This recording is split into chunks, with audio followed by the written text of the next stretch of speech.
the Tao of Midwifery.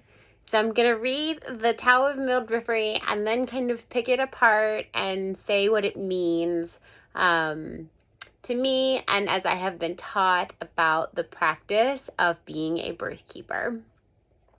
The midwife performs her work by doing nothing. She teaches without speaking a word. Things arise and she lets them come. Things leave and she lets them go. Creating and not possessing, working but laying no claim. And then when her work is done, she releases it, and so it lasts forever. And that's from the Tao Te Ching. So, a midwife performs her work by doing nothing. Well, that's, I think, what undisturbed birth is. It's a mom and a partner and a family and the power and experience of birth lying with them. And so a midwife performs her work by doing nothing. It's witnessing. It's not an action. And I think it's important to understand that we can support somebody. And support does not always look like an action. Support sometimes looks like just holding space and being love and honoring. So it's not an action that can be seen. It's an action that can be felt and hopefully appreciated and felt in the heart. She teaches without speaking a word. I feel like this relates back to rank, which is the video we just went through. She teaches without speaking a word. All of the lessons that are there for a birthing mom are within her. It's her experience. It's her lesson. She creates it moment by moment in the ebb and in the flow. It belongs to her. So the midwife does not have to speak a word. I like to probably bring in the phrase or the concept of not being privileged to know the destiny of another being. And if we're teaching instead of guiding, we might disrupt that sacred process. So things arise and she lets them come. Things leave and she lets them go. So I think things arise and she lets them come is very much about not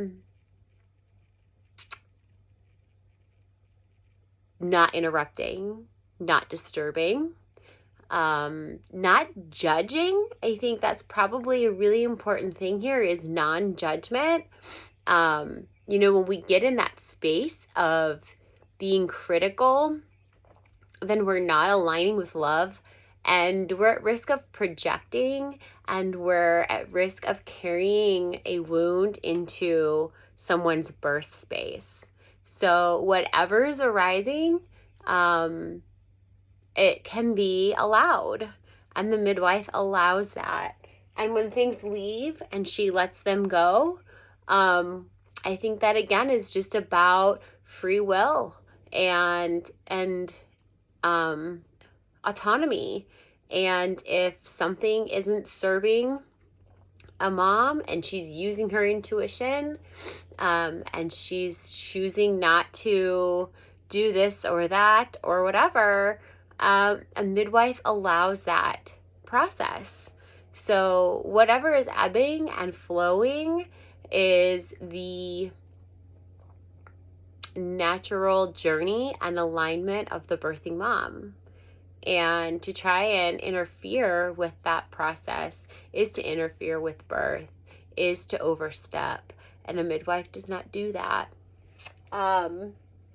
Creating, not possessing. So creating a space and creating a connection and creating love and empowerment, You know, these are all things that are created, but they're not owned. They're not owned by the creator. They're a gift. We create this space.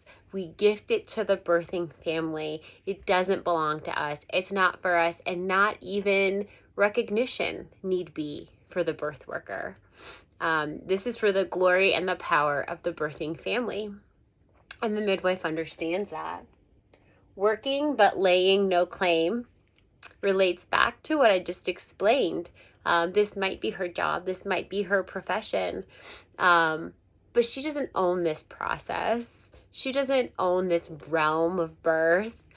She's not the star of the show. This is about the birthing family. And she honors that and is happy to let credit fall where it is due. And that's empowerment.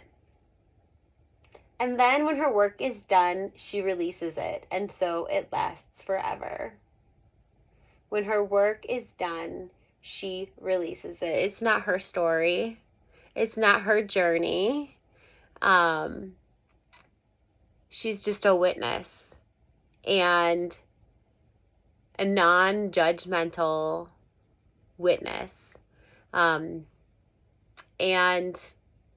that is not possession. We don't own that. It's not something that we can take and wear as a badge of honor. We just let it go, knowing that this is what we're here to do, to serve and to honor and to hold space and to not possess. And so it lasts forever. When we're doing work from a place of soul connection and authentic alignment, I think that makes our